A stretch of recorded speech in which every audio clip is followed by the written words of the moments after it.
Juan Williams is here. Not a very good introduction, Juan. I'm very sorry. But I was anxious to hear you. These other people, I want to see the man. You are the co-host of the Five, is that true? That's true. That's what the script is telling me right here. Yeah, you got it. Look, I got a problem here with Hillary Clinton knowing the questions beforehand and not saying anything about it. I think that's really disgraceful. You mean that she was prepared and that the violation here would have been someone, Donna Brazile in this case, providing a question to the campaign? I think that's the problem. No, here's the problem. You go into a debate, the world is watching, and you know the questions beforehand, but your opponent doesn't, but you know the questions beforehand because you cheated.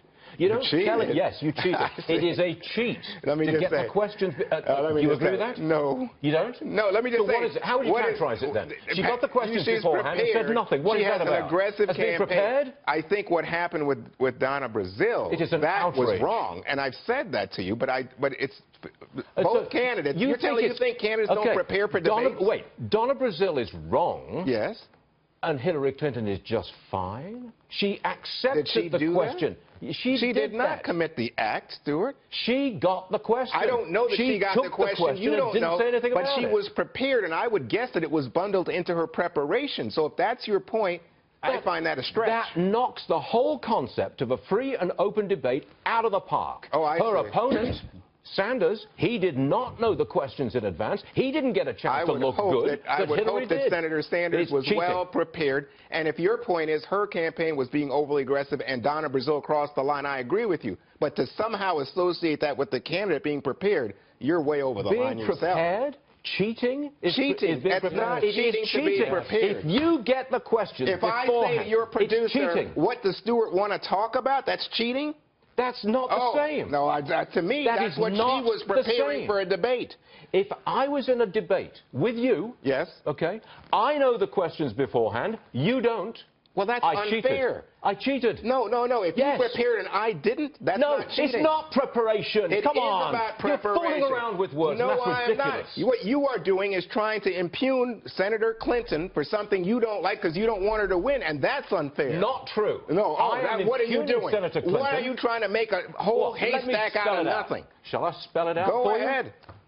She knew the questions beforehand. You're repeating yourself. I said that's possible. You don't know that. I don't know that. What we know is that her campaign was given a question beforehand. Is that how you leftists conduct yourselves? What? Is that how you leftists conduct yourselves? I didn't know I was a leftist. You cheat like that? Yes, you are. All right, but cheating like for your purposes, I'll be a leftist. That's outrageous, Juan, and you know it. It's not cheating to prepare. If Donald Trump had known the question, and I have been in the gym preparing, that's cheating? But Juan, you don't have to prepare if you're given the questions ahead of time. It's an unfair advantage. Remember, she was not given the questions ahead of time. Yes, she was. She was. No, what we know is about one question that was given not to her, but to her campaign. Which gave it to her. Come on. Right, please. And I'm saying she prepared, and you are stretching to say that's Hillary Clinton's sin and a crime, when in fact you don't know that, but you're so anxious 4 days before the campaign because your candidate's losing. And if Donald Trump had known the questions in advance, oh man, you would have wiped the floor with him. He would have been just a disgraceful character. I'm sure he would have called me a nasty man. You would have wiped the floor with him. I see. Yes, you would. You know, I am a nasty man, Stuart. You're deflecting. I'm not deflecting because you know you're wrong. You know what? Because I don't want to hurt you. My point to you is when you stretch and try to damage someone's reputation in the midst of a political fray, I don't think it makes Bernie look good. I'm a poor foreigner fresh off the boat. You can hurt me all day long. Spoil your life. All right, Juan, I will still watch you on the Five tonight, no matter what. You know what? You're a gentleman and a friend. Thank you. Wrong on both counts. No. Shake that hand, folks. Shake that hand. Juan Williams, everyone. I will watch him tonight. That's right. Well, I know I watch Barney. It's the #1 show, you know. Yes. Thank you. Yeah, it's true. That's why I watch. Let me introduce